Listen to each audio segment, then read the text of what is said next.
Why Manish has started that? Principal थे एक, उनके टेबल पे ही बैठ गया जाके, भ्रष्टाचार के रजनीकांत थे। सरकार को लगने लगा मेरा सोच क्या है, नाली, सड़क, गली, बिजली, पानी, स्कूल, हॉस्पिटल, इसी पे मैं। क्या मुसलमानों के विरोध में बनाए थे? अगर कोई आदमी जो है किसी लड़की को काट के फ्रिज में रख देता है तो उस पर भी रिएक्ट करना जरूरी था। मुझे याद है कि आपके घर पे कुर्की हुई थी। अब जरा सोचिए कि ये संविधान, ये कानून, ये सरकार, ये पुलिस, ये बैंक, ये पूरा सिस्टम जो है, और कुर्की तो छोड़िए, मेरे घर का चापाकल उखाड़ लिया गया, जबकि कुर्की में नियम है कि चापाकल को नहीं उखाड़ना है, पानी, हवा और पानी बंद नहीं करना है। उस दरमियान आपने बिहार के स्कूलों में वीडियो की रिकॉर्डिंग, क्योंकि बहुत सारे वीडियो बिहार के स्कूल से आते थे। बिहार का सरकारी स्कूल लेबर फैक्ट्री बनाया गया था, सरकारी से महीना लेंगे, प्राइवेट में पढ़ाएंगे। ये सारी चीजें सर्कुलेट होने लगी और क्लिप काट के लोग डालना शुरू कर दिया, सरकारी स्कूल पे सवाल करना शुरू कर दिए। आपने जो वीडियो इस्तेमाल किया उसके ऊपर आपके ऊपर केस दर्ज होता है। जो है भयानक स्थिति था, और वो भयानक स्थिति परिस्थिति जो है सरकार ने खड़ी की थी। बहुत सारे बड़े बड़े बिजनेसमैन। कौन सी सरकार ने? अब छोड़िए, जाने दीजिए। अब इस पे जो है मैं वही कहना चाहता हूँ, बिहार के अंदर बिहारी नहीं आ सकते हैं, तो बिहारी के लिए बिहारी में नो एंट्री लगा दिया गया था। सरकार क्यों करेगी? मंशा आपके मन में 71,000 करोड़ का गड़बड़ी सामने आया है। आप जब बाहर आए तो आपने कहा कि मुझे काला पानी की सजा दी गई थी, उसको आप 9 महीना मैं गुजारा जेल में। वो आत्महत्या कर लेगा और नहीं तो जो है कुछ उसके साथ हो जाएगा। जब आप लौटते हैं तब आप चुनाव की तरफ रुख करते हैं, और उस विवाद में जो है भारतीय जनता पार्टी का कोई नेता मेरे साथ नहीं खड़ा हुआ। मोदी जी के कास्ट के लोग यहाँ पे नहीं हैं, एकदम ना मात्रा में हैं। उसके बावजूद मोदी जी को 39 और अगली बार 30 सीट जो है बिहार से दिया गया। साल 2015 एक नवयुवक बिहार की सड़कों पे दिखाई देते हैं। वो कार वालों को, बाइक वालों को रोकते हैं, कहते हैं कि ये जो आपने सड़क पे थूका है, लाइए बाल्टी का पानी और इसको साफ करिए। वो धीरे धीरे बिहार की सड़कों पे, बिहार की गलियों पे, बिहार के स्कूलों में, बिहार के यूनिवर्सिटीज़ में जाते हैं और बुलंदी से अपनी आवाज़ को रखते हैं। वहाँ पे कार्रवाइयाँ होनी शुरू हो जाती हैं। दिन गुजरते हैं और विधानसभा में उनके खिलाफ प्रदर्शन शुरू हो जाता है। उनके बनाए वीडियोज़ पर प्रदर्शन शुरू होने लगते हैं, लोग सवाल पूछने लगते हैं। बारी बारी से हर पार्टी के नेता उनके बनाए वीडियोस को कोट करते हुए ट्वीट रिट्वीट करते हैं और अपनी बात को रखते हैं, कहते हैं कि हाँ देखिए कितनी समस्याएं यहाँ पे हैं, दिखाई दे रही हैं। और वहीं कालांतर में उसी शख्सियत पर राष्ट्रद्रोह का केस भी चलता है। वो 6 महीने जेल में रहते हैं, वापस आते हैं, राजनेता के तौर पे अपने करियर की शुरुआत करते हैं, लेकिन बड़े ही नाटकीय ढंग से वो अपनी पार्टी को छोड़ देते हैं और एक नई पार्टी की तरफ चले जाते हैं। आज प्रभात खबर पॉडकास्ट में उतरेंगे मनीष कश्यप की जिंदगी में। स्वागत है आपका। बहुत बहुत धन्यवाद। शुरुआत यहाँ से कि जब मैं आपका परिचय बताने चला था तो पहले मैंने आपके उन कामों के बारे में बताया जो आपने बतौर पत्रकार, बतौर यूट्यूबर किया। बाद के दिनों में आप राजनेता के तौर पे भी पहचाने जाते हैं। आज मनीष कश्यप अपने आप को किस पहचान के दायरे में लाना चाहते हैं? समाज सेवी, राजनेता, यूट्यूब, पत्रकार, क्या? देखिए, ये सवाल अक्सर मेरे से पूछा जाता है। मोदी जी का भी वीडियो यूट्यूब पे आता है और बहुत सारे नेताओं का भी वीडियो यूट्यूब पे आता है। बहुत सारे नेताओं ने एनजीओ खोल के रखा है। एनजीओ का मतलब होता है समाज सेवा करने के लिए एनजीओ खोल के रखा है। बहुत सारे नेता जो है ऑलरेडी प्राइवेट क्लिनिक में प्रैक्टिस भी करते हैं, डॉक्टर हैं। बहुत सारे नेता जो है वकील हैं, लेकिन उनके मल्टी टास्किंग के बारे में नहीं पूछा जाता है। लेकिन मनीष कश्यप के मल्टी टास्किंग के बारे में पूछा जरूर जाता है कि आपकी पहचान जो है किस चीज़ से है। ये बात सही है कि मैं एक यूट्यूबर के जरिए जो है मुझे पहचान मिला, लेकिन यूट्यूब पे वीडियो इसलिए मैं सही ढंग से बना पाया क्योंकि मैं एक ऑलरेडी इंजीनियर था और मुझे उसकी जानकारी थी। उसके बाद से जो है यूट्यूब पे वीडियो बनाना शुरू किया तो कुछ लोगों ने मुझे पत्रकार समझ लिया। बाद में मैं जेल गया तो मुझे पता चला कि मैं यूट्यूबर हूँ, पत्रकार नहीं। और जेल जाने के बाद मुझे लगा कि सत्ता की गलियाँ जो है तब जो है आपके जीवन में विघ्न बाधा पैदा करती है जब आप उसके खिलाफ जो है आवाज़ उठाते हैं। उसके बाद से मैं जब जेल से निकला तो मुझे लगा कि नहीं, हमें जो है लोकसभा या विधानसभा में जाके जो है अपनी बातों को मजबूती से रखना चाहिए और अपने लोगों का मदद करना चाहिए। भारतीय जनता पार्टी में शामिल हो गया, तब से लोग नेता कहने लगे। हालांकि मैं 2020 में भी चुनाव लड़ा था, निर्दलीय चुनाव लड़ा था। तो मेरी पहचान जो है वर्तमान समय में यूट्यूब के जरिए है और मैं राजनीति के क्षेत्र में जाके जो है अपने लोगों का मदद करना चाहता हूँ। तो अब आप जिस रूप में मुझे देखना चाहते हैं वो आपका नज़रिया हो सकता है। बिल्कुल साफ है, क्लैरिटी है। आपने कहा कि मैं इंजीनियर था इसलिए मैंने बेहतर वीडियोस बनाए, या कि मेरे जहन में उस तरह से समझ में आया कि कहाँ पे गड़बड़ी है। दरअसल आपके 2015 के बाद के कामों को तो यूट्यूब के जरिए और अन्य अन्य चैनल्स के जरिए लोगों के बीच में आने का मौका मिला है। लेकिन एक बार मनीष मैं वापस चलता हूँ, आपके उस इंजीनियर वाली बात पे चलता हूँ। आपका जो करियर है वो शुरू होता है, मुझे लगता है वीडियो करियर 13, 14, 12 के आसपास, जितना मेरे जहन में दिखाई देता है। इससे पहले आप क्या कर रहे थे? देखिए 2010 में मैं पूना गया। हालांकि उसके पहले भी मैं आर्मी के स्कूल में पढ़ा था। जब पहला क्लास दूसरा क्लास में था तो पापा के साथ घोड़पड़ी पूना में हम लोग रहते थे। फिर बाद में इंजीनियरिंग करने के लिए मैं 2010 में गया और सोशल मीडिया पे वहीं अपनी बातों को रखना। उस समय जो है फेसबुक था, लंबा लंबा पोस्ट करते थे हम लोग।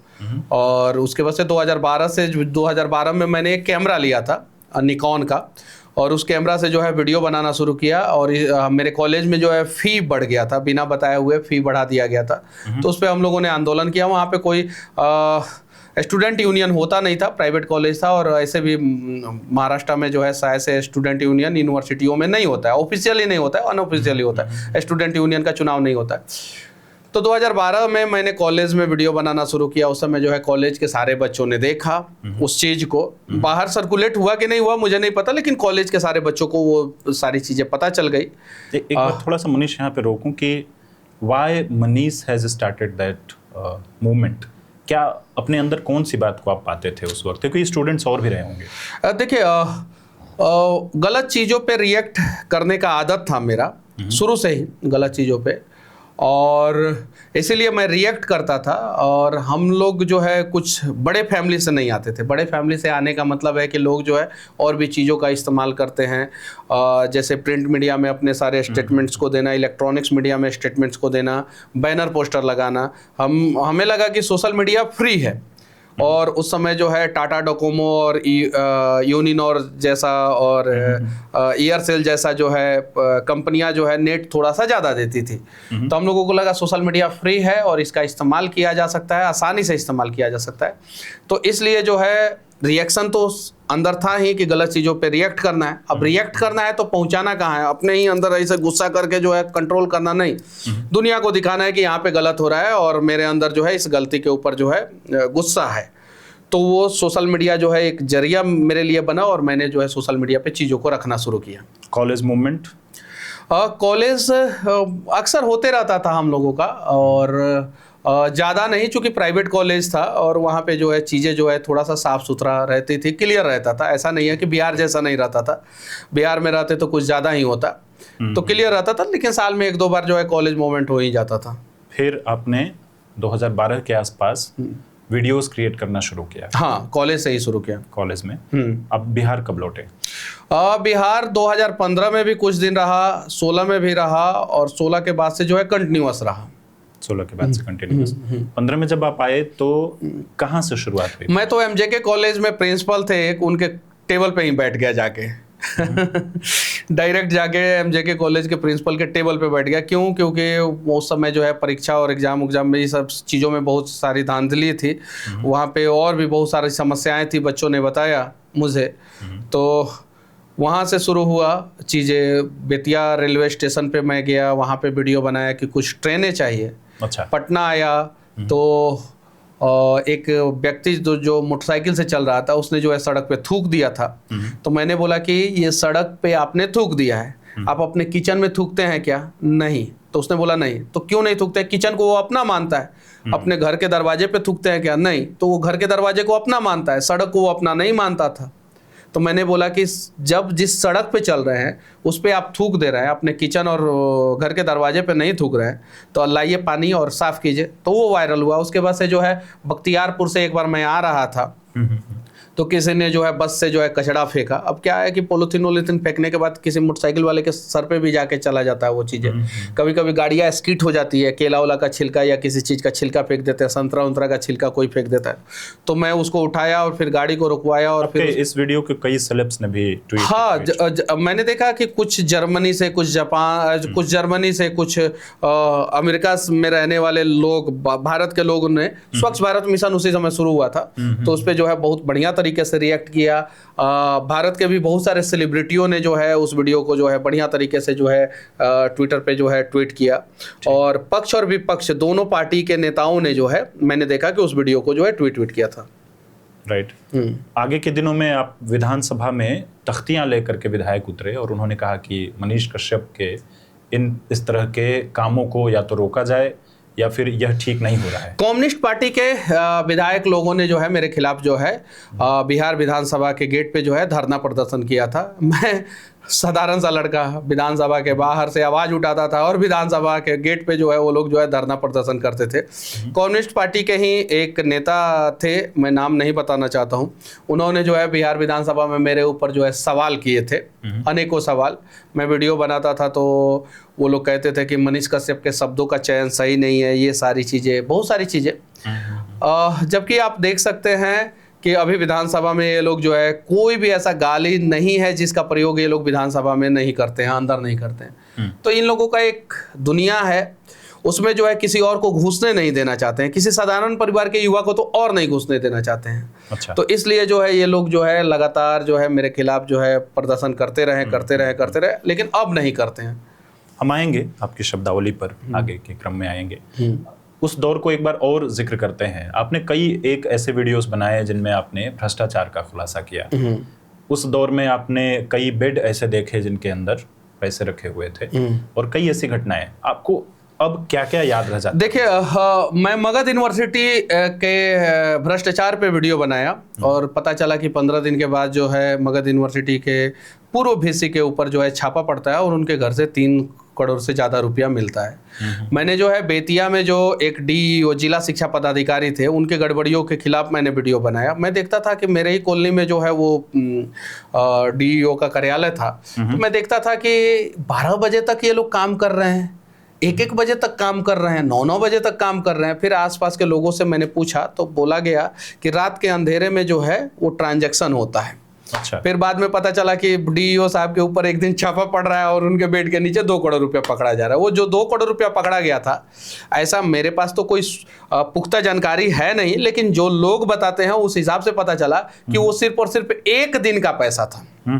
1 दिन का। हालांकि वो रजनीकांत जो डीईओ हैं, नाम तो रजनीकांत और काम जो है वो भ्रष्टाचार में जो है वो भ्रष्टाचार के रजनीकांत थे। अभी तक फरार है शायद से, अभी तक पकड़े नहीं गए हैं। और ऐसे ऐसे लोगों की कहानी मैं बताते रहता था और बाद में जो है इनके ऊपर कार्रवाई, कुछ ना कुछ कार्रवाई होता था जरूर। छपरा यूनिवर्सिटी के सीनेट के बैठक में मैं एक बार गया तो गेट बंद कर दिया गया, मुझे घुसने नहीं दिया गया। मैं जोर से गेट पे लात मारा और घुस गया अंदर। बहुत सारे लोगों ने प्रतिक्रिया दी कि मनीष कश्यप का ये तरीका गलत है। मेरा सवाल सिर्फ यही था कि मेरा ये तरीका गलत है तो यूनिवर्सिटी जो 3 साल का कोर्स 6 साल में करा रहा है और उसके वजह से ना जाने कितने छात्रों का भविष्य बर्बाद हो रहा है, क्या ये यूनिवर्सिटी का तरीका सही है? जब मैं अंदर गया तो कुछ लोगों ने धक्का मुक्की की, कुछ लोगों ने। हालांकि गार्ड जो है मुझे सपोर्ट करते हुए निकाल रहे थे। गार्ड को पता था कि गार्ड के लिए भी मैं मनीष कश्यप आवाज उठाता हूँ। बाद में उस पर जो है कार्रवाई हुआ। राजेंद्र विश्वनाथ आलेकर जी राज्यपाल आए और राज्यपाल महोदय ने जबरदस्त कार्रवाई किया और बहुत सारे यूनिवर्सिटियों के वीसी को जो है वहाँ से हटाया गया, रजिस्ट्रार को हटाया गया, एग्जाम कंट्रोलर को हटाया गया और उसके बाद से जो है यूनिवर्सिटी में थोड़ा सा सुधार करने का प्रयास राजेंद्र विश्वनाथ आलेकर जी ने किया। तब तक उनका ट्रांसफ़र फिर सरकार को लगने लगा कि भाई बिहार के यूनिवर्सिटी में सुधार हो जाएगा तो पूना यूनिवर्सिटी में कौन पढ़ने जाएगा, वहाँ के प्राइवेट कॉलेजों में कौन पढ़ेगा। फिर राजेंद्र विश्वनाथ आलेकर जी को यहाँ से हटा दिया गया। वो वन ऑफ द बेस्ट राज्यपाल बिहार के थे। हालांकि मैं उनसे कभी मिला नहीं हूँ, लेकिन जो अच्छा काम करता है उससे उसकी प्रशंसा होनी चाहिए। उसके बाद से एगो नेता को लाके बैठा दिया गया, बिहार का राज्यपाल बना दिया गया। आपने जो ये वीडियोस जिनका जिक्र किया, जब आप ये वीडियो बनाते थे तो मैंने देखा है कि इन वीडियोस को ट्वीट किया है आरजेडी ने, इन वीडियोस को ट्वीट किया है कांग्रेस पार्टी ने, इन वीडियोस को ट्वीट किया है भारतीय जनता पार्टी ने। अलग अलग विषयों को अलग अलग आपको नेता और सेलेब जगत से सपोर्ट मिलता रहा है। मेरे वीडियोस को तो बॉलीवुड के बहुत सारे कलाकारों ने ट्वीट किया है। राज ठाकरे ने भी मेरे बारे में अच्छा बोला था, जब मैं जेल में था और पुल उल गिरा था तो अच्छा बोला था। और बीजेपी वालों ने तो बहुत बार मेरे वीडियो को ट्वीट किया। ऑफिशियली बीजेपी के पेज से जो है मेरे वीडियोस ट्वीट हुए हैं, फेसबुक पे डाले गए हैं। आरजेडी ने भी मेरे वीडियोस को जो है अपने अपने फेसबुक पेज पे और ट्विटर पे डाला है। कांग्रेस ने तो मेरे सैकड़ों वीडियोस को जो है अलग अलग पेजों पे और इस पे डाला था। आरजेडी ने डाला था जब मैं कुछ पुलिस वाले घूस ले रहे थे, उस वीडियो को बनाया था तो आरजेडी ने डाला था। बीजेपी वालों ने जब मैं तेज प्रताप यादव का इंटरव्यू लिया था, या जो मंदिर के बारे में मैं बताया था कि मंदिर क्यों जरूरी है, उसको डाला था। कांग्रेस वाले ने जो है बीएसएनएल का जब मैं वीडियो बनाया था तो उसको डाला था। और ऐसे एक वीडियो नहीं, अनेकों वीडियो, जिस पार्टी को लगा कि मनीष कश्यप के वजह से जो है हमें फायदा हो सकता है, इसकी बातों से हमें फायदा हो सकता है, उस पार्टी ने डाला। जैसे मैं बाढ़ में डूब गया था बहुत सारा जगह, तो मैंने उस पर वीडियो बनाया तो कांग्रेस ने डाला। एक गेस्ट हाउस डूब गया था तो विपक्षी पार्टियों ने डाला। तो ऐसे अनेकों वीडियो जो है अलग अलग पार्टियों। सड़कों पे रोपाई भी की है धान की।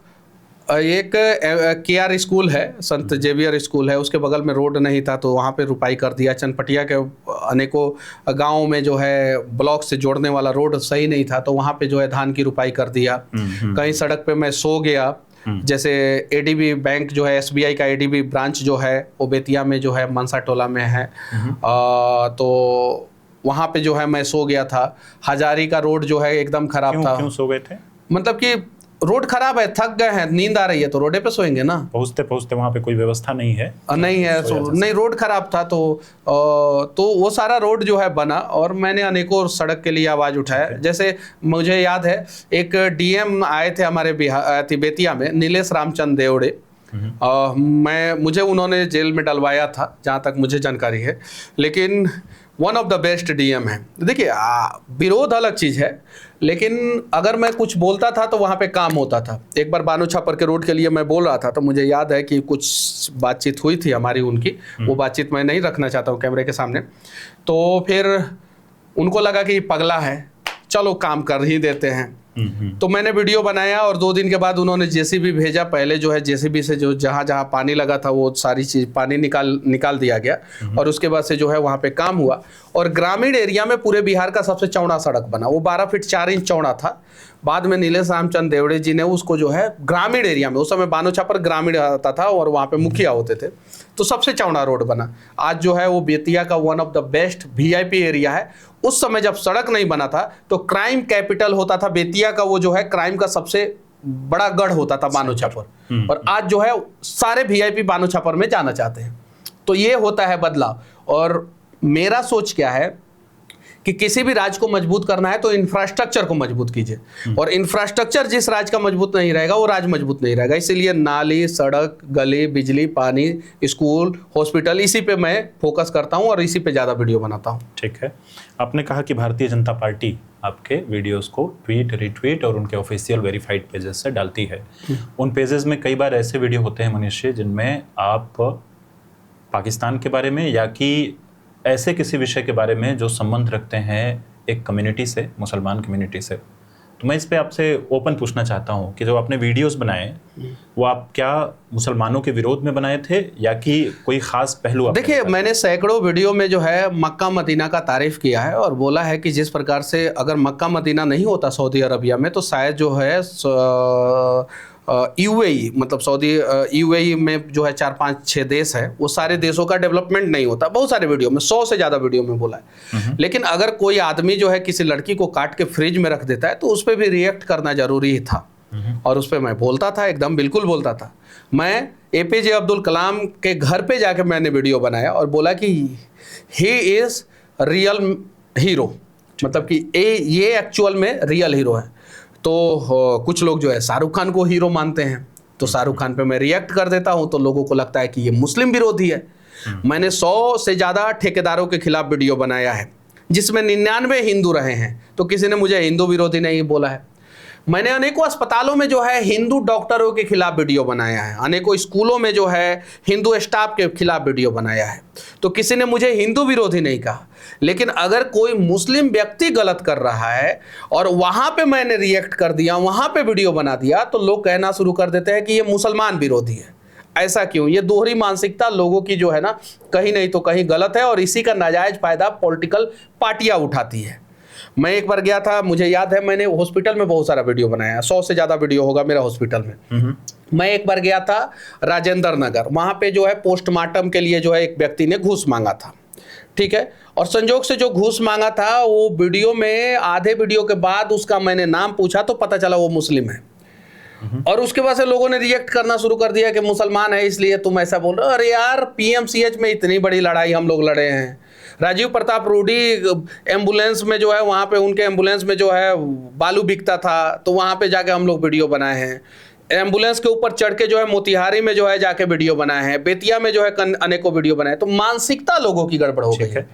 लोग अपनी मानसिकता निष्पक्ष करें। लोग कहते हैं पत्रकार निष्पक्ष होने चाहिए। पत्रकार से पहले जो है लोगों को निष्पक्ष होना चाहिए। लोग सोचते हैं कि ये पत्रकार निष्पक्ष नहीं है। क्यों? क्योंकि उनके हिसाब से पत्रकार नहीं बोल रहा है। तो लोग पहले निष्पक्ष हो जाए। पत्रकार पूरे देश के जो है, मैं दावे के साथ कहता हूं कि 90% पत्रकार आज भी निष्पक्ष है। पहले आपको निष्पक्ष होने की जरूरत है। जैसे बिहार में लोग कहते हैं ना कि अश्लील गाने, अश्लील गाने, अश्लील गाने, अश्लील गाने। अश्लील गाने को ट्रेंडिंग में लाता कौन है? गायक से ज्यादा सुनने वाला दोषी है। मैं ये बात हमेशा कहता हूं। आपके हित की बात पत्रकार करे तो ठीक है, और देश के हित की बात करे पत्रकार और वो आपसे मैच नहीं करता है तो आप कहते हैं गोदी मीडिया है। तो कहीं नहीं तो कहीं ये गलत है।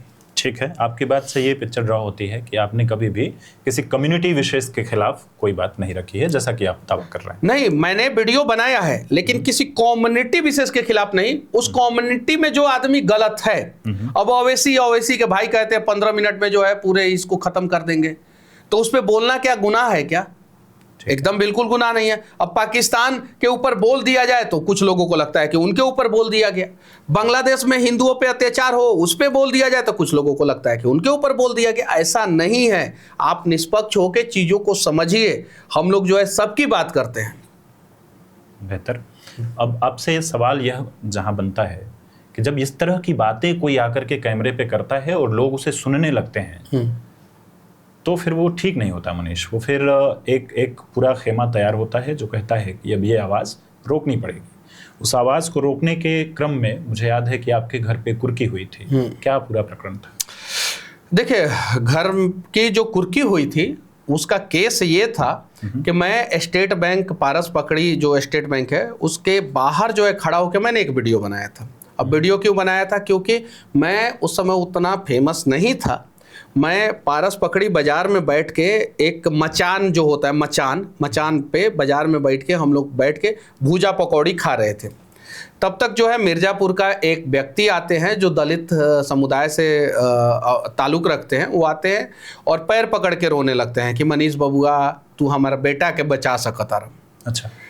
अब बेटा को कैसे बचा सकते हैं? उनका बेटा जो है 7-8 साल का या 9 साल का था। उस बच्चे के दिल में छेद था और उन्होंने जो है 2 साल से जो है पैसा कमा के 3 साल से पैसा कमा के जो है बैंक में रखा था। वो इंटरनेट बैंकिंग का इस्तेमाल नहीं करते थे, मोबाइल बैंकिंग का नहीं इस्तेमाल करते थे, किसी भी प्रकार का ऐसे चीज़ों का इस्तेमाल नहीं करते थे। उनका पैसा जो है उनके खाते से किसी और के खाते में ट्रांसफ़र हो गया था, चला गया था अपने आप। हैकर ने वो जो भी है, वो जो साइबर फ्रॉड जो है फ्रॉड करते हैं वो। तो मैंने पूछा मोबाइल पे किसी को OTP पासवर्ड दिया? उन्होंने बोला बिल्कुल नहीं। वो पारस पकड़ी के ब्रांच के अंदर जो है ATM था, उसी ATM से पैसा निकाले थे, बाकी कुछ नहीं किए थे। पहले ATM से भी बहुत फ्रॉड होता था। क्लोन ATM का क्लोन बना लेते थे लोग। बाद में तो ये मोबाइल और ये डिजिटल फ्रॉड ये सारी चीज़ें हैं। पहले ATM के क्लोनिंग से ही होता था जी। तो वो आके मुझे बताए, मैं वहाँ पे उनकी समस्याओं को लेके वीडियो बनाया। पहले मैं जाके मैनेजर साहब से मिला। मैनेजर साहब से बोला कि इनका पैसा जो है रिटर्न कराया जा सकता है। तो बिहार में तो सरकारी कर्मचारी का मतलब होता है कि भगवान, वो सोच रहा है, बोल रहा है, कर रहा है, वही सही है, ऐसा लगता है। तो उसको वो शायद से मुझे नहीं जानता था उस समय उतना फेमस भी नहीं। जाइए अभी हमारे पास समय नहीं है, ये वो इस करके हम लोगों को बाहर वो भेज दिए। मैं बाहर से वीडियो बनाया, RBI के संज्ञान में गया चीज़ें। स्टेट बैंक पटना को जो है वो इन्फॉर्मेशन आया, मैंने ट्वीट RBI को करके कर दिया था। हाँ, स्टेट बैंक पटना को जो है वो इन्फॉर्मेशन आया और उसके बाद से स्टेट बैंक पटना ने जो है पकड़ी के ब्रांच मैनेजर को शो कॉज नोटिस दिया। ब्रांच मैनेजर ने कहा कि मैं सही हूँ, मनीष कश्यप गलत है। मनीष कश्यप के ऊपर केस हुआ और उसके बाद से उसी केस में जो है मेरे घर का कुर्की हुई।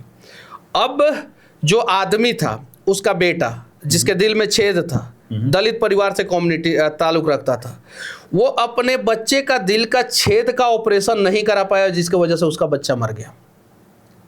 अब जरा सोचिए कि ये संविधान, ये कानून, ये सरकार, ये पुलिस, ये बैंक, ये पूरा सिस्टम जो है वो उस बच्चे को मार दिया और सजा जो है मुझे मिला, मेरे घर का कुर्की हुआ। और कुर्की तो छोड़िए, मेरे घर का चापाकल उखाड़ लिया गया, जबकि कुर्की में नियम है कि चापाकल को नहीं उखाड़ना है, पानी, हवा और पानी बंद नहीं करना है, कुर्की में ये नियम है। अब बताइए कि मैं एक बच्चे का जान बचाने के लिए वीडियो बनाया, उस बच्चे का जान जो है पूरा सिस्टम ने मिलकर मार दिया और उसके बाद से जो है मेरे घर का कुर्की कर दिया। अब आरोप क्या था मनीष? आरोप ये था कि बैंक में आके जो है मारा पीटी किए हैं। भाई बैंक में सीसीटीवी कैमरा होता है, मनीष कश्यप मारा पीटी किया और 1 महीना बाद जाके आप एफआईआर कर रहे हैं। जिस दिन मारा पीटी किया उसके अगले दिन का काहे नहीं एफआईआर किया? एक बात जरा ये भी सोचने की जरूरत है। समाज और सिस्टम और कोर्ट कचहरी को ये चीज भी थोड़ा सा सोचने की जरूरत है कि 1 महीना बाद एफआईआर क्यों, 15 दिन बाद एफआईआर क्यों? अगर बैंक में घुस के मारा पीटी किया तो बैंक सेंसिटिव जगह होता है, वहां पे तो उसी समय एफआईआर हो जाए। बैंक में घुस के पैसा लूट ले रहा है लोग, इन लोगों को पकड़ में नहीं आ रहा है। बैंक में घुस के जो है मोटरसाइकिल चोरी हो जा रहा है, कोई मोटरसाइकिल चोर पकड़ा नहीं रहा है। बैंक के पूरे बिहार में सबसे ज्यादा मोटरसाइकिल की चोरी बैंक परिसर से ही होता है या बैंक के सामने से लगाने से। जब आप जाइएगा मोटरसाइकिल चोरी के बाद और बैंक वाले से कहिएगा सीसीटीवी फुटेज दो, तो जल्दी फुटेज तक नहीं देते हैं। 99% केस में फुटेज नहीं देते। ये सच्चाई है और ये सच बोलने का गुनाह जो है मैंने किया और मेरे घर का कुर्की हुआ और उस बच्चे का जान तक नहीं बचा पाया मैं। मुझे इस बात का बेहद अफसोस है। तो आपके चापाकल भी आपके घर से उखाड़े गए? मेरे घर का सब कुछ, गेट वेट सब कुछ, जंगला, खिड़की, चौखट सब उखाड़ लिया गया। घर का कुर्की का मतलब यही होता है, एक बिछावना, चादर, पलंग, चौकी, हर चीज, एक एक चीज, बर्तन फर्तन सब कुछ मेरे घर का। एक आम परिवार मनीष ऐसे हालात में डरता है। आपके घर पे क्या हालात थे उस वक्त? मेरे घर में कोई डरने वाला है ही नहीं।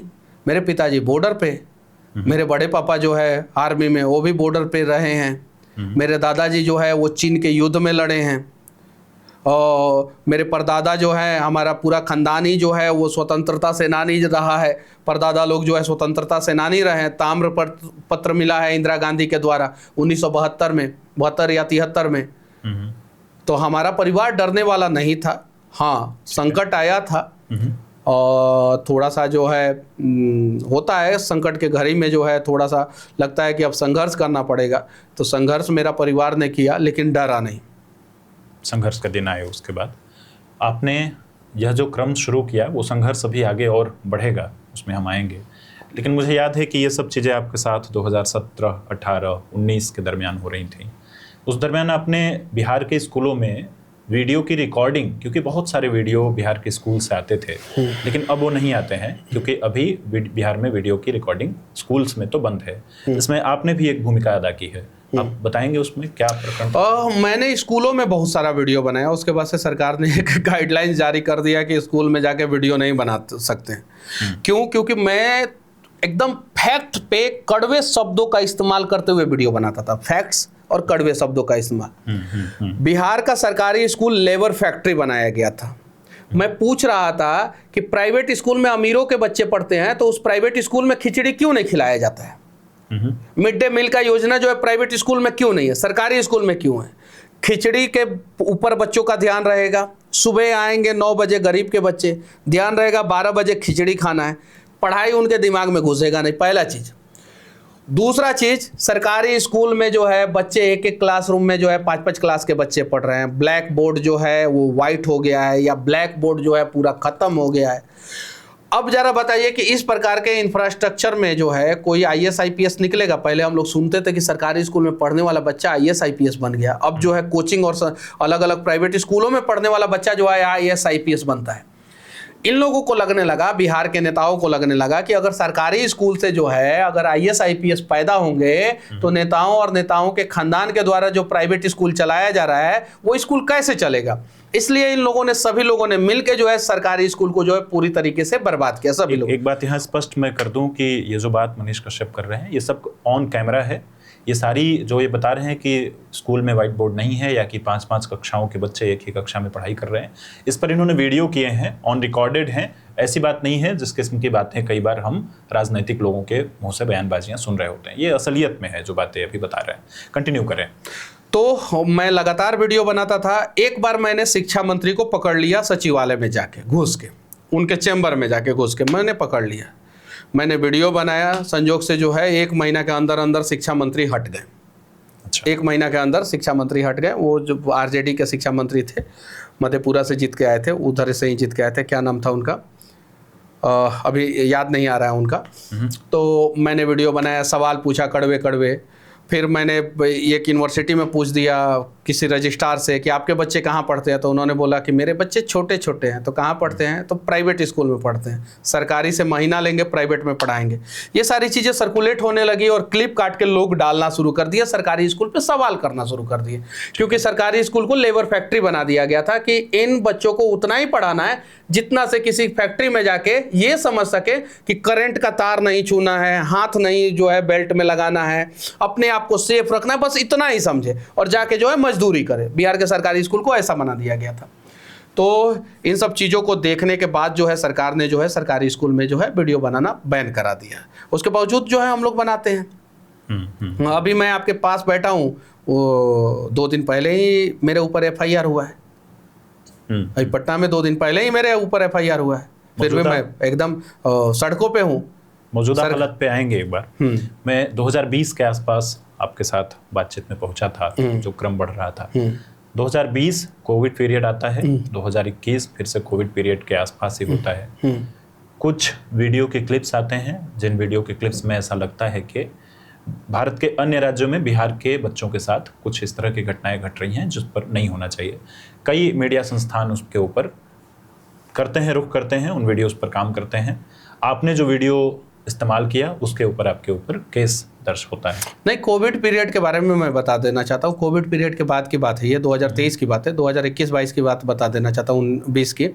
हम लोगों ने जो है वो सैनिटाइजर का जो है छिड़काव किया था। और उस समय जो है शायद से देश का मैं पहला ऐसा व्यक्ति था जो आयुर्वेदिक सैनिटाइज़र हम लोगों ने बनाया था और उसके बाद से छिड़काव किया था। दूरदर्शन पे वो सारी वीडियोस चली थी और अलग अलग चैनलों पे वो सारी वीडियोस चली थी और उसके बाद से अलग अलग जगहों पे जाके सैनिटाइज़र का छिड़काव। और उस कोविड पीरियड के दौरान जो है मैं कम से कम 100 वीडियो जो है अस्पताल के अंदर से बनाया था। अच्छा। चाहे वो बेतिया का अस्पताल हो, मोतिहारी का अस्पताल हो, चाहे वो बनारस का अस्पताल हो। बनारस भी मैं कोविड पीरियड में गया था, या बनारस का वो शमशान घाट हो, या गोरखपुर का अस्पताल हो, या छपरा का, सीमान का, ये सारी जगहों पे जाके जो है अस्पतालों में मैंने वीडियो बनाया था कोविड पीरियड के दौरान। क्या हालत थे उस वक्त? हालत इतने डेंजर थे कि लोग जो है अपने लोगों को छोड़ देते थे। और कोविड पीरियड के जहाँ तक मुझे जानकारी है, ये तो बहुत बड़ा स्कैम था, लेकिन इसके ऊपर जो है ज़्यादा हम लोग नहीं जाना चाहते, चूँकि आप जिस चीज़ में आप को नॉलेज होता है उस पे जो है ज़्यादा दमदार तरीके से, मैं डॉक्टर नहीं हूँ, इंजीनियर हूँ, तो मैं कंस्ट्रक्शन पे ज़्यादा अच्छे ढंग से बोल सकता हूँ। लेकिन यूट्यूब पे और अनेकों जगहों पे जो हम लोगों ने वीडियो देखा, उससे ये पता चला कि कोविड दुनिया का सबसे बड़ा स्कैम था। दुनिया का दशा और दिशा बदलना था और लोगों को बहुत सारी चीज़ें, उस पर बाद में हम लोग कभी चर्चा करेंगे। तो मैं ये देखता था कि लोग अपने लोगों को छोड़ देते थे, और जब लोगों को छोड़ देते थे तो ऐसे ही लोगों का जो है टेंशन बढ़ जाता था, हार्ट बीट बढ़ जाता था, लोग जो है लंबी लंबी सांसें लेना शुरू कर देते थे, डर का माहौल। सिर्फ गर्म पानी पीते रहा, उसी दौरान जो है मेरा बाल जो है पूरी तरीके से पक गया। गर्म पानी पीते रहा, अस्पताल में जाके वीडियो बनाते रहा, रात में हल्दी दूध पीते रहा, कुछ नहीं हुआ। तो वो जो है भयानक स्थिति था, और वो भयानक स्थिति परिस्थिति जो है मुझे जहाँ तक जानकारी है सरकार ने जो है खड़ी की थी। सरकार ने खड़ी की थी, बहुत सारे बड़े बड़े बिजनेसमैन। सरकार ने, अब छोड़िए, जाने दीजिए। अब इस पे जो है मैं वही कहना चाहता हूँ, बिहार के अंदर बिहारी नहीं आ सकते हैं, तो बिहारी के लिए बिहारी में नो एंट्री लगा दिया गया था। कोविड के बाद क्या हुआ, कोविड में लोग घर आ गए, बहुत सारे लोग परेशान हुए थे, लोग डरे थे और बहुत सारे लोगों की नौकरियां छूट गई थी। जब नौकरियां छूट गई थी बहुत सारे लोगों की, तो तमिलनाडु में भी लोग बेरोजगार हुए थे, बिहार में भी लोग बेरोजगार हुए थे, केरल में भी लोग बेरोजगार हुए थे, अलग अलग राज्यों में लोग बेरोजगार हुए थे। कोविड के बाद एक बैग से क्या हुआ कि मजदूरी का रेट जो है वो 1.5 गुना बढ़ गया। फैक्ट्रियों में मजदूर नहीं थे, घर से वो जाना नहीं चाहते थे, डर रहे थे कि फिर अगर कोविड आया, चूंकि 20 में आया कोविड, फिर 21 में आया और फिर 22 में आया, तो 23 में जाना नहीं चाहते थे और बहुत सारे जगहों पे बेरोजगारी थी। अब इस बीच में क्या हुआ कि लोकल मजदूर जो होते थे किसी कंपनी में काम करने के लिए, वो मांगते थे 1200-1500 रुपया, और बिहार के मजदूर वही काम जो है 800 रुपया, 700 रुपया, 600 रुपया में करते थे। अब तमिलनाडु में यही विवाद हुआ। लोकल मजदूर कह रहे थे कि आप 1200 रुपया मांगिए, और बिहार के मजदूर कह रहे थे कि हम 1200 रुपया मांगेंगे तो हमको कहाँ से नौकरी देगा, हम बिहार से यहाँ पे आए, हमको नहीं देगा, तो आप लोगों को देगा। तो ये लोग जो है 800 रुपये में काम करने को तैयार हुए। यहाँ से जो होता है कंट्रोवर्सी शुरू, यहीं से कंट्रोवर्सी शुरू होता है, वहां पे बढ़ता है विवाद। विवाद के बाद से बहुत सारी वीडियोस वहां से सामने आती है, बहुत सारे नेता ट्वीट करते हैं, प्रशांत किशोर भी ट्वीट करते हैं और कहते हैं कि हिम्मत है तो हमको गिरफ्तार करके दिखा दो। पप्पू यादव ट्वीट करते हैं, और सारा जो है एंगल जो है मनीष कश्यप पे लाके डाल दिया जाता है। क्यों डाल दिया जाता है? क्योंकि लेबर लोग सबसे ज्यादा मेरा वीडियो देखते थे, मेरे वीडियोस वायरल होते थे, बड़े लेवल पे वायरल होते थे। मैंने वीडियो बनाया और एक दिन में वो वीडियो जो है 30 मिलियन के आसपास गया था, यानी 3 करोड़ के आसपास वो वीडियो गया था। ठीक है। और मैंने उस वीडियो में सिर्फ और सिर्फ इतना कहा था कि हमारे बिहार के मजदूरों की व्यवस्थाएं कीजिए। उसके बाद से क्या हुआ कि कुछ लोगों ने जो है एक वीडियो बनाया था बैंडेज वैंडेज बांध के, उनके वीडियो का स्क्रीनशॉट लेके मैंने ट्वीट किया था, और ट्वीट में लिखा था कि बिहार पुलिस इस वीडियो की सत्यता की जांच करे, अगर गलत है तो इन लोगों के ऊपर कार्रवाई करें। मोबाइल नंबर स्क्रीनशॉट में आप लोगों को दिखाई दे रहा है, और अगर सही है तो बिहार के मजदूरों का मदद करें। अब सारा चीज घुमा के जो है उससे कोरिलेट करके जो है, उसके पहले भी मेरे ऊपर FIR कर दिए थे ये लोग और मुझे फंसा दिए। एक बिहार के व्यक्ति थे, उस समय जो है तमिलनाडु में DGP थे या ADG या किसी पद पे थे, बाद में वो BRS लेके आए। कुछ लोगों ने मुझे फ़ोन किया और बोला कि वो हमसे बात करना चाहते हैं, आप जो है उनका एक बार वीडियो बना दीजिए। मैं इस चीज़ के लिए तैयार नहीं हुआ। फिर रहने से मेरे ऊपर बहुत सारी चीज़ें, सबको पता है तमिलनाडु में बिहार के मजदूरों के साथ क्या हुआ था, A to Z बच्चा बच्चा जानता है। अररिया में मजदूर आए, गोपालगंज में मजदूर आए। अररिया के एक पत्रकार को जो है वहाँ के थाना प्रभारी ने धमकी दिया कि वीडियो डिलीट नहीं करोगे तो तुमको भी मनीषवा के साथ तमिलनाडु भेज देंगे। एक पत्रकार को धमकी दिया गया। पूरी दुनिया, पूरा समाज, पूरा बुद्धिजीवी वर्ग जानता है कि बिहार के मजदूरों के साथ गलत हुआ था, लेकिन जो है विलन मुझे बनाने का प्रयास सरकार ने किया। भगवान ऊपर है, बैठे हुए हैं। मेरे दिल से एक आवाज़ आई, मैंने कहा कि जेल से निकलने के बाद 180 दिन के अंदर अंदर सरकार पर गिरा देंगे, और 180 दिन तो छोड़िए, 40 दिन के अंदर जो है वो सरकार गिर गई। आपने कहा कि सरकार ने किया, आपको जो आपके ऊपर केसेस लगे, आपको लगता है कि वो सरकार ने किए? देखिए, उस वक्त की तत्कालीन, ना मैंने मर्डर किया है, ना गांजा का तस्करी किया है, ना शराब का तस्करी किया है, ना मैंने किसी का रेप किया है।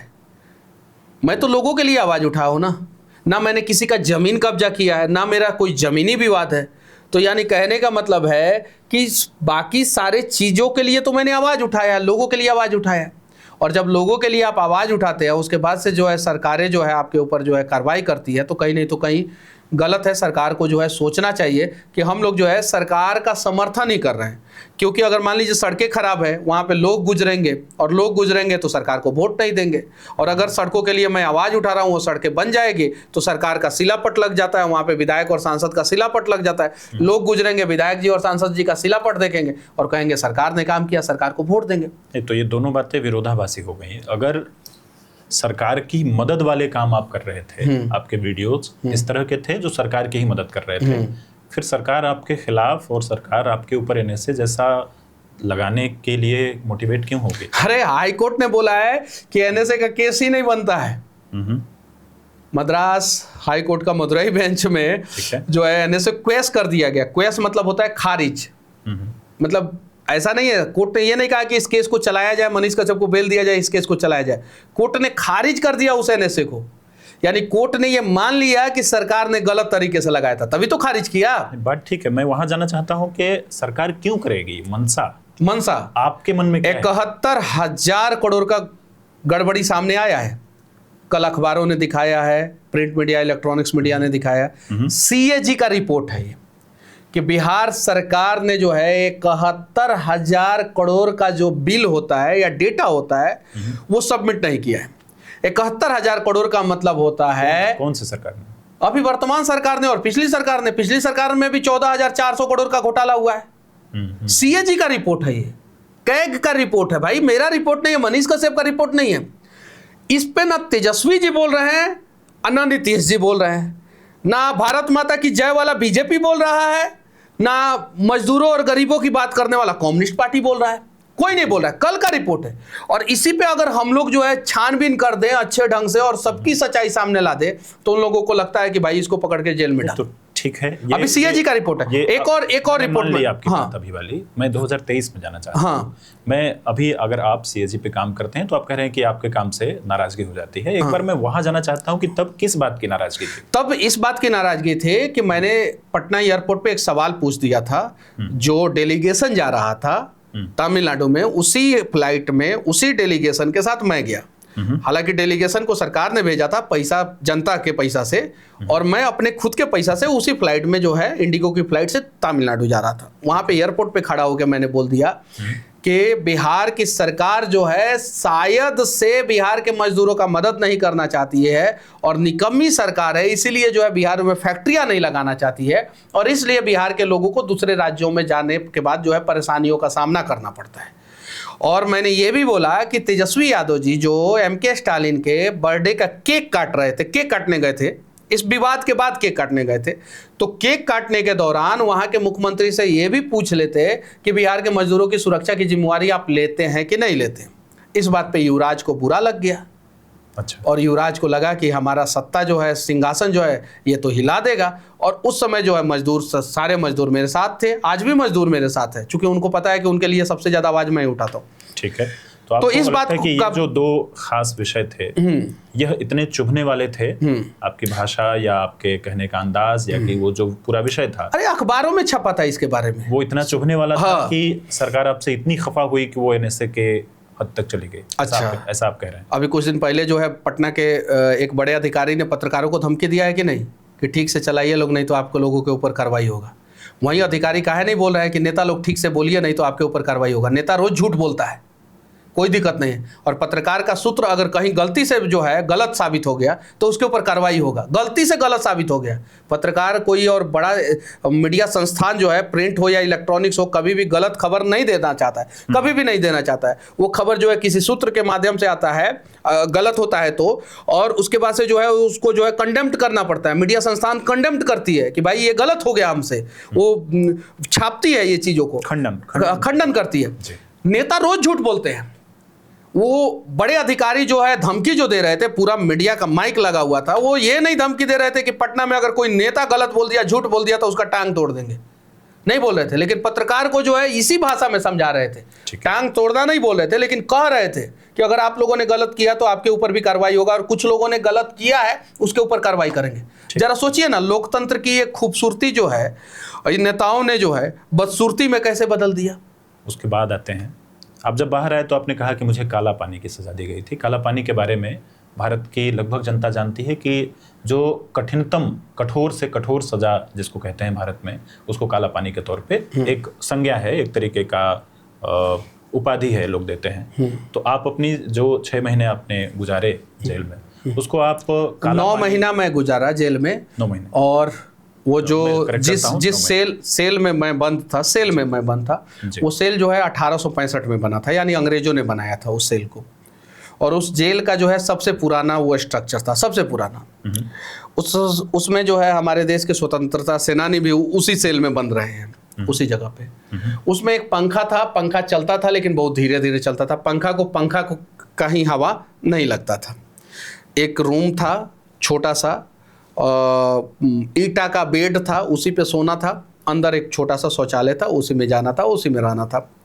लगभग 6 या 7 बाई 12 का जो है वो रूम था। बात जो है खुद से करना था। तमिलनाडु में मैं था, खाने का प्रॉब्लम, लैंग्वेज का प्रॉब्लम, वेदर का प्रॉब्लम, गर्मी का दिन, अप्रैल, मई, जून, जुलाई और 7 अगस्त तक जो है मैं वहाँ पे रहा था। वेदर का प्रॉब्लम, ये सारे प्रॉब्लम के बाद जो है मैं वहाँ से जिंदा वापस आ गया। यही बड़ी बात है। 14 kg मेरा वजन कम हुआ, तो वो तो काला पानी का सज़ा ही था। शायद से जो है किसी आम आदमी को अगर वहाँ पे डाल दिया जाए तो वो 1 महीना भी सरवाइव नहीं करे, वो आत्महत्या कर लेगा, और नहीं तो जो है कुछ उसके साथ हो जाएगा। और मैं वहाँ पे जो है इस प्रकार का सज़ा काट के आया। गर्मी के दिनों में जो है आप उस कमरे में जो है 1 घंटा नहीं रह सकते हैं। मैं 4 महीना से ज़्यादा, 4.5 महीना से ज़्यादा उस कमरे में रहा। क्या उस वक्त सोचते थे मनीषा, जब आप जेल में थे, उस वक्त भावनाएं क्या थी? आपने कहीं कुछ लिखा? क्योंकि आप बोलने वाले लोग हैं। बहुत सारी चीज़ें दिमाग में चलते रहती थी, और लेकिन फिर एक चीज़ आता था, मेरा भाई का वो चेहरा, मेरी माँ का वो चेहरा, मेरे पिताजी कम याद आते थे, लेकिन मेरा भाई, मेरी माँ, मुझे आज भी याद है कि जब मैं उस बस में था, पुलिस के बस में, और मेरा भाई जो है वो रो के मुझे देख रहा था, मुझे वो भी चीज़ याद है। तो ये सारी चीज़ें, बहुत सारे लोग जो है मुझे पसंद करें या ना पसंद करें, लेकिन मुझे पता है कि मैंने जो है अपने बिहार के लिए, अपने लोगों के लिए संघर्ष किया है, मुझे ये बात पता है और मैं आगे भी करूँगा। ठीक है। जेल के दरमियान बाहर आप अंदर थे, बाहर एक किस्म का सोशल मीडिया पर और अन्य कई जगहों पर बात शुरू हुई थी और एक किस्म का आंदोलन उसको कह सकते हैं, सोशल मीडिया में कैंपेन करते हैं, कैंपेन चल रहा था। आपको इसकी सूचना मिली थी जेल के अंदर कि आपके लिए कुछ हो रहा है बाहर? हाँ, जेल, तमिलनाडु का जेल में एक सुविधा थी कि आप फ़ोन पे जो है घर से बातचीत कर सकते हैं, जो बिहार के जेलों में। हाँ, जेल में वो सरकारी ऑफिशियली मैनुअल है। अच्छा। ये 99% लोगों को नहीं पता रहता है, ऑफिशियली है। और फिर मैंने एक कंप्लेन भी किया था इस पे कि आप हफ्ते में एक बार बात कराते हैं, हफ्ते में 2 बार बात कराइए। तो मेरे निकलने से पहले जो है हफ्ते में 2 बार हो गया था। पहले 9 मिनट था, बाद में 12 मिनट कर दिया गया और हफ्ते में 2 बार कर दिया गया। कुछ दिनों तक जो है वीडियो कॉल की भी फैसिलिटी थी वहाँ पे। हाँ, तो वीडियो कॉल पे भी जो है हम लोग जो है कभी कभी बातचीत कर लेते थे, लेकिन वीडियो कॉल पे माँ से कभी मैं बातचीत नहीं कर पाता था, क्योंकि माँ रोने लगती थी, ये सारी चीज़ें।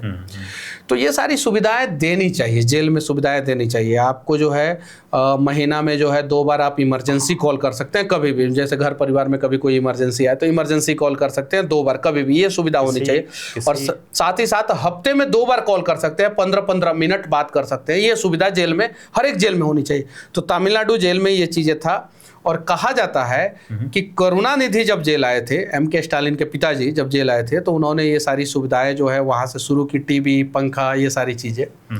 तो अच्छे चीज़ों का स्वागत होना चाहिए। और अच्छी चीज़, देखिए जेल में आप जो है अगर ये सारी सुविधाएं नहीं देंगे तो वहाँ पे अच्छे लोग भी जाके अपराधी बनेंगे। और जेल में अगर आप टीवी देंगे, अखबार देंगे, बुक देंगे, वहाँ पे बुक भी मिलता था। अच्छा। और हफ्ते में जो है एक बार परिवार से वीडियो कॉल पे बातचीत करने का अलाउ करेंगे। किसी एक चीज़ का जिक्र कर दीजिए मनीष, क्योंकि मैं जानना चाहता हूँ क्या कोई किताब पढ़ी आपने? और नहीं, मैं तो बहुत सारा किताब पढ़ा, विवेकानंद जी के ऊपर जो है किताब पढ़ा मैं, अटल बिहारी वाजपेयी की कविताएं पढ़ा मैं। वहाँ पे एक छोटा सा प्यारा सा एक बुक आता था जो इंग्लिश में था, रामायण के ऊपर, रामायण का समरी था, तो वो पढ़ा। और बुक तो 2-3 दिन पे, 4 दिन पे एक बुक खत्म हो जाता था। अच्छा। तेजी से पढ़ते थे, वक्त काफी कुछ इसमें गुजरता था। अखबार बहुत पढ़ता था। आपने वीडियो कॉल का जिक्र किया, मनीष, होप जो होती है ना, उम्मीद कि अब मुझे बेल मिल जाएगी, तब मुझे बेल मिल जाएगी, और बाहर जो लोग होते हैं वो इसी किस्म की बात कर रहे होते हैं कि कब आप बाहर आइएगा। कोई एक कन्वर्सेशन अगर याद हो आपकी, या तो भाई के साथ, किसी के साथ? जब कपिल सिब्बल को जो है सुप्रीम कोर्ट ने फटकार लगाया था मेरे मैटर में, कपिल सिब्बल जो है वो टाइम पे नहीं पहुंचे थे, तो चीफ जस्टिस ने फटकार लगाया था कपिल सिब्बल को। कपिल सिब्बल मेरे अगेंस्ट केस लड़ रहे थे, तमिलनाडु गवर्नमेंट का पक्ष रख रहे थे। तो उनको जब फटकार लगाया था तो भाई ने मुझे बोला, और अगले दिन टाइम्स ऑफ इंडिया अखबार के फ्रंट पेज पे ये खबर छपा, जो मैं मदुरई जेल में पढ़ रहा था, फ्रंट पेज पे, और तमिल पेज पे अखबार में भी छपा। तो कुछ तमिलियंस वहाँ पे जो थे उन लोगों ने वो लोग आके मुझे बताएं कि मनीष तुम्हारे बारे में तो अच्छा छपा है कि सुप्रीम कोर्ट ने ऐसा ऐसा बोला। तो मुझे लगा कि 7 दिन के बाद जो डेट दिया गया है सुप्रीम कोर्ट के द्वारा, उस डेट पे जो है मुझे बेल मिल जाएगा। मुझे लगा, मैं बहुत खुश था, बहुत खुश, मतलब बहुत अच्छे ढंग से फटकार लगाए थे चीफ जस्टिस ने उस समय। ठीक है। तो मुझे लगा कि आपने जो बात जिक्र की उसको वापस मैं रिपीट करता हूँ कि तमिलियंस आए और उन्होंने तमिल पढ़ के आपको बताया कि आपके बारे में क्या छपा है। जेल में ऊपर जो आरोप थे वो तमिलनाडु के लोगों के द्वारा बिहार के लोगों के ऊपर अत्याचार के थे। तो एक सामान्य परिदृश्य बनता है कि जो तमिल के लोग होंगे, जब वो जानेंगे कि ये आदमी है और इसने कहा है कि इसके लोगों को हमारे यहाँ दुर्व्यवहार करते हैं, तो आपको उनसे नाराज? देखिए, कुछ लोग तो नाराज थे, ये बात सही है, लेकिन जेल में अगर आप चले जाते हैं ना, तो एक जेल का अलग माहौल हो जाता है, अलग परिवार हो जाता है जेल का। ठीक है। और जेल में सबको लगता है कि हम लोग जो है सरकार से प्रताड़ित है या सिस्टम से प्रताड़ित है, तब जेल में आए हैं, सबको लगता है। तो ये एक भावनाएं थी। जेल में कोई परिवार भी था? जेल में एक परिवार हो जाता है। किसी एक आदमी का जिक्र करिए।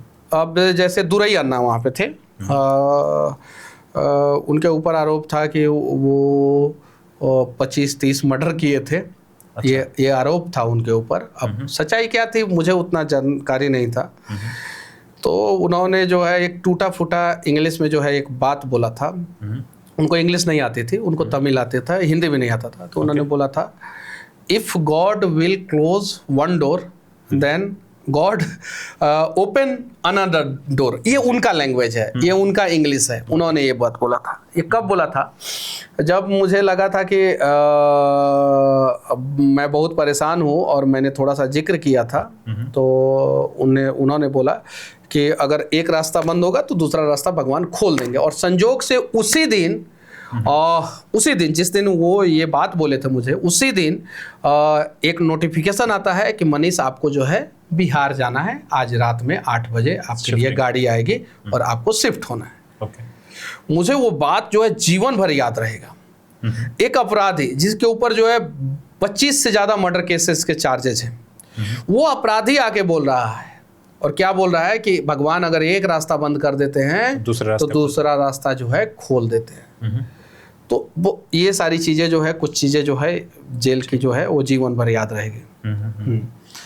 जेल में से जब आप शिफ्ट हो रहे थे या कि वहाँ पे जो चीज़ें आपके साथ चल रही थी, फ्रस्ट्रेशन और तनाव, गुस्सा, इस तरह की चीज़ें होती हैं, संवेदनाएं बाहर आती हैं।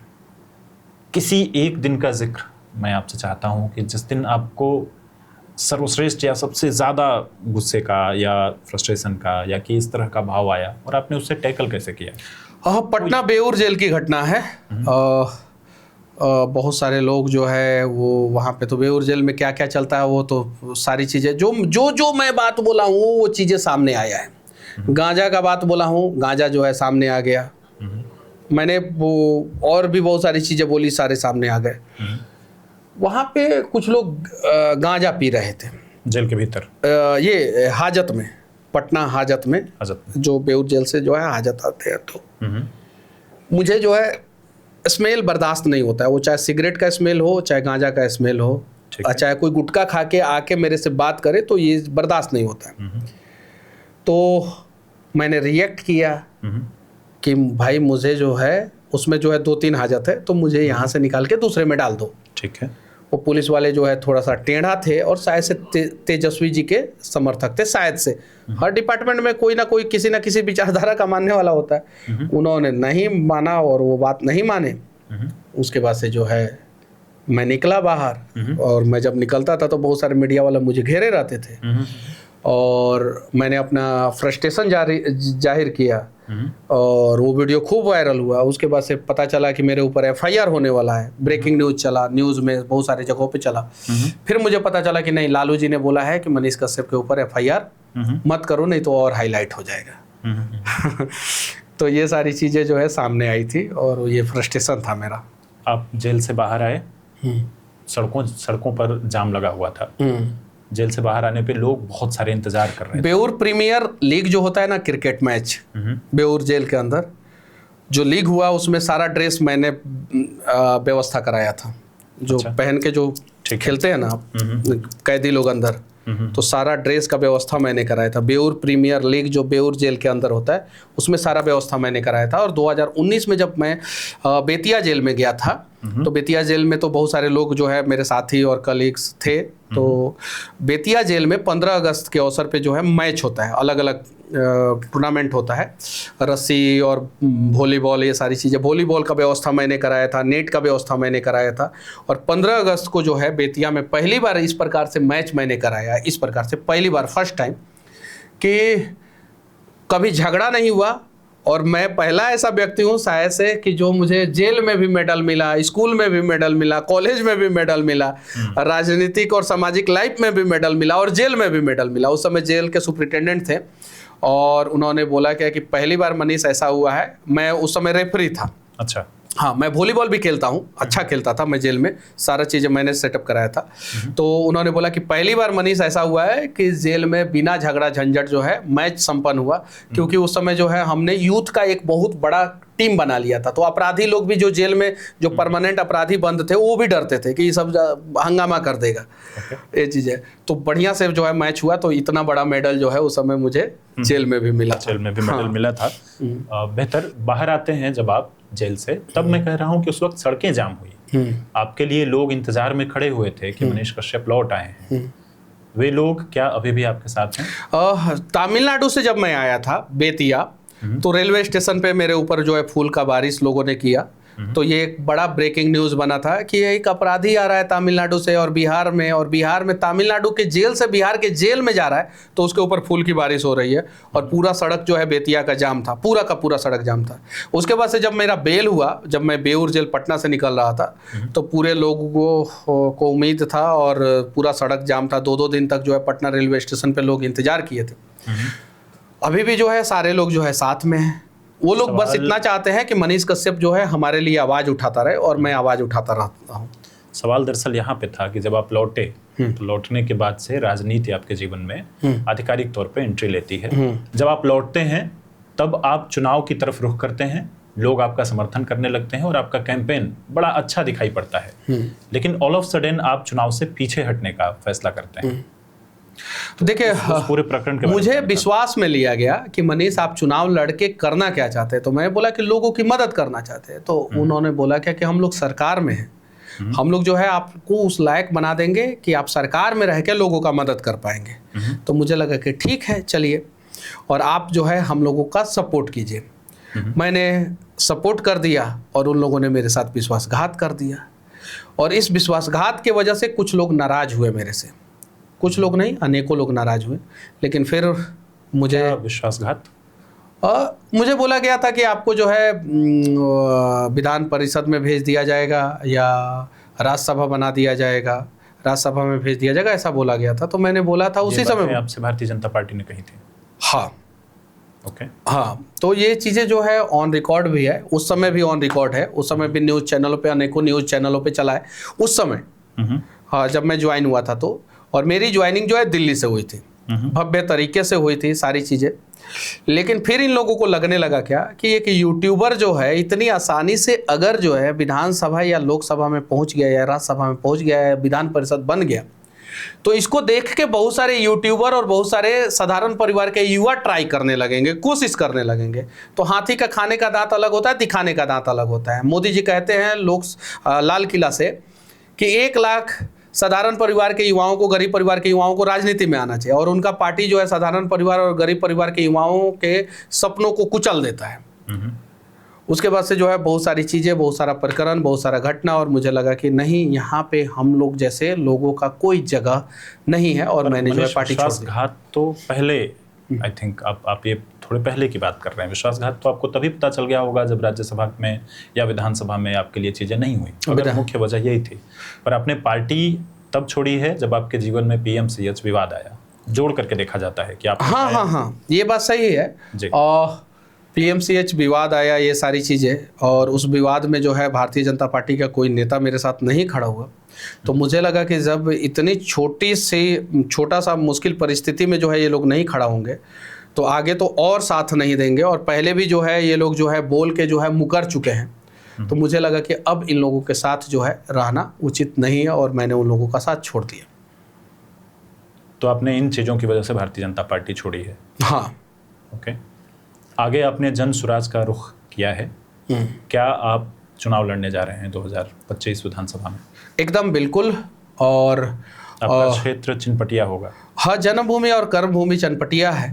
तो चनपटिया से प्रयास है। क्यों? उसके पीछे का सबसे बड़ा रीज़न है ये, मैं बाढ़ पे आवाज़ उठाता हूँ। मेरा चनपटिया बाढ़ से डूब जाता है। मैं सरकारी स्कूलों के कुव्यवस्थाओं पे आवाज़ उठाता हूँ। चनपटिया में सरकारी स्कूल, हालांकि ऐसा नहीं है कि चनपटिया में, पूरे बिहार में स्कूलों की स्थिति सही नहीं है, सरकारी स्कूलों की स्थिति सही नहीं है। वहाँ पे कोई कॉलेज नहीं है, चनपटिया में कोई कॉलेज नहीं है, सिंगल कॉलेज चनपटिया विधानसभा में नहीं है। उसके बाद से जो है मैं सड़कों की आवाज़ उठाता हूँ, मैं पलायन पे बातचीत करता हूँ, और मुझे लगता है कि ये सारी समस्याएं जो है मेरे चनपटिया विधानसभा में है। तो मुझे जो है वहाँ से लड़ के जो है उस विधानसभा में एक ऐसा बेंचमार्क साबित करना है कि वहाँ पे मल्टी सुपर स्पेशलिस्ट हॉस्पिटल हो, वहाँ पे जो है कॉलेज हो, वहाँ पे जो है कुछ फैक्ट्रियाँ हो, छोटी छोटी फैक्ट्रियाँ। मैं ये नहीं बोल रहा हूँ कि आप जो है टाटा का प्लांट वहाँ पे लगा दीजिए, मैं ये तो ज़रूर बोल सकता हूँ कि 100 लोगों को रोजगार देने के लिए छोटी छोटी 10-12-15 फैक्ट्रियाँ चालू की जा सकती है। बाढ़ पे जो है वहाँ पे नियंत्रण हो, ब्लॉक में जो भ्रष्टाचार है उस पर कंट्रोल हो। तो इसलिए जो है मैंने चनपटिया क्षेत्र को चुना है। टिकट कंफर्म हो गया मनीष आपका? वो तो पार्टी डिसाइड करेगी, और समय आएगा तो पार्टी जो है वो देखेगा कि कौन प्रबल दावेदार है, क्या है, कैसे है। पार्टी का बहुत सारा पैरामीटर है। अपनी तैयारी कर मैं अपनी तैयारी कर रहा हूँ। अपना तैयारी करना गुनाह नहीं है, और मैं अपनी तैयारी जो है जोर शोर से और अच्छे ढंग से। प्रशांत किशोर कई बार कहते हैं कि मनीष कश्यप सिर्फ एक विधानसभा के व्यक्ति नहीं, उनको पूरा बिहार चाहता है। वो क्या अपने आप को सीएम और आपको डिप्टी सीएम का कैंडिडेट मानते हैं? अब पता नहीं, लेकिन मैं बस इतना ही भगवान से प्रार्थना करूंगा और लोगों से प्रार्थना करूंगा कि एक बार आप लोग जनसुराज को मौका दीजिए। 5 साल के अंदर अगर हम लोगों ने काम नहीं किया तो हमें जो है सत्ता से आप लोग बेदखल कर दीजिएगा, लेकिन हमारा मौका बनता है। लालू जी को 15 साल आप लोगों ने मौका दिया, नीतीश जी को 20 साल मौका दिया, मोदी जी को आप लोगों ने 15 साल मौका दिया, तो 5 साल आप लोग जनसुराज को मौका दीजिए। नए लोगों को नए सोच के साथ नया बिहार बनाने में आप लोग मदद कीजिए। ये जो नई सोच है, संक्षिप्त में बताएंगे कि क्या नई सोच है जनसुराज की, किस बात की वजह से? देखिए, कुछ लोग कहते हैं कि बिहार बदल ही नहीं सकता है। मैं उन लोगों से बता देना चाहता हूँ, बिहार बदला है। श्री कृष्ण सिंह के समय में बिहार बदला है। बिहार लालू ने 1990 से लेके 2-3 साल तक, 1992-93 तक, 95 तक अच्छा काम किया था, ये बात सही है। 5 साल, और उसके बाद से 10 साल तो इतना उन्होंने करप्शन किया, इतना अपहरण, इतना रेप, इतना हत्याएं हुई। तो 1990 से लेकर 95 तक कुछ चीज़ों में बदलाव हुआ था, ये बात सही है। कुछ सालों तक, हम ये नहीं बोल रहे हैं कि पूरा 5 साल तक बदलाव हुआ था। नीतीश कुमार जी ने अप्रत्याशित काम किया था 2005 से लेकर 10 तक। 50,000 अपराधियों को नीतीश कुमार जी ने जेल डाला था। गांव में सड़कें आनी शुरू हो गई थी। बिहार के लोगों ने सोचा था कि इस दशक में सड़क गांव में नहीं आ सकता है, गांव में सड़क आया। बिहार के लोगों ने सोचा था इस दशक में बिजली नहीं आ सकता है, गांव में वो बिजली पहुंचा। नीतीश कुमार जी ने 5 साल में वो करके दिखाया, जो असंभव था वो उसको संभव बनाया। लेकिन 2010 के बाद से वो हाथ में लकीर देखने लगे कि प्रधानमंत्री वाला लकीर है कि नहीं है कि नहीं है। उस चक्कर में अगला 15 साल बिहार को बर्बाद कर दिया। लालू जी कुछ दिन काम किए, कुछ साल। अब इसको काट के कोई ना चलाए कि हमने बहुत ज़्यादा प्रशंसा कर दी, कुछ साल। लेकिन उसके बाद से जो है उनके अंदर घमंड हो गया कि बिहार के लोग चुनेंगे हम ही को। उसके बाद से अपहरण को जो है उद्योग बनवा दिए। लालू जी के सरकार में अपहरण उद्योग बन गया। नीतीश कुमार जी को लगने लगा कि बिहार के लोग हम ही को चुनेंगे। 2010 में विपक्ष जब साफ हो गया था तो प्रधानमंत्री का ख्वाब देखने लगे और बिहार को बर्बाद करना शुरू कर दिए। आप तावा पे रोटी छोड़ देंगे तो जल जाता है। साउथ में जो है सरकारें जो है हर 5 साल बाद बदल जाती है, लगभग हर जगह पे।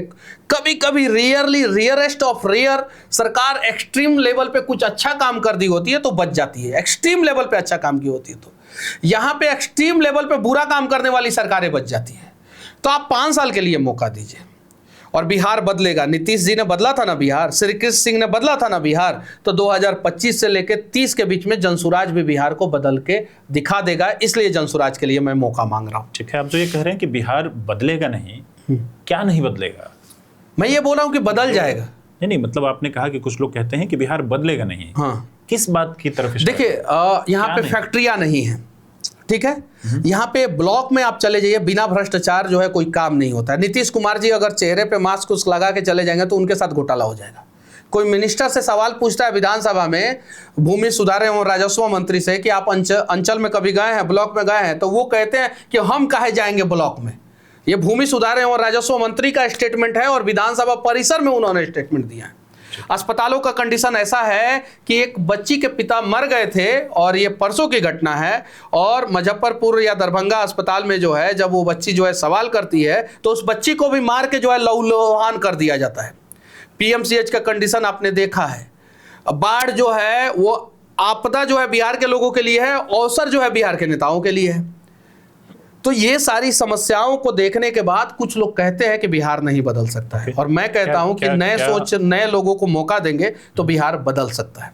क्या बिहार में वोटिंग पैटर्न न बदलने की भी कोई बात है कि भाई एक दिशा में ही वोट करेंगे लोग? नहीं, इस बार तो नहीं। बिहार के लोग जो है जात के नाम पे हमेशा वोट नहीं करते, ये बात सही है। अगर लालू जी का जात देखा जाए तो सिर्फ लालू जी के जात की वजह से लालू जी सीएम नहीं बने थे 1990 में। नीतीश कुमार जी के कास्ट के लोग इतने नहीं हैं कि नीतीश कुमार जी को सीएम 20 साल तक बना सके, नहीं है। मोदी जी के कास्ट के लोग यहाँ पे नहीं हैं, एकदम ना मात्रा में है। उसके बावजूद मोदी जी को 39 और अगली बार 30 सीट जो है बिहार से दिया गया, ये बात सही है।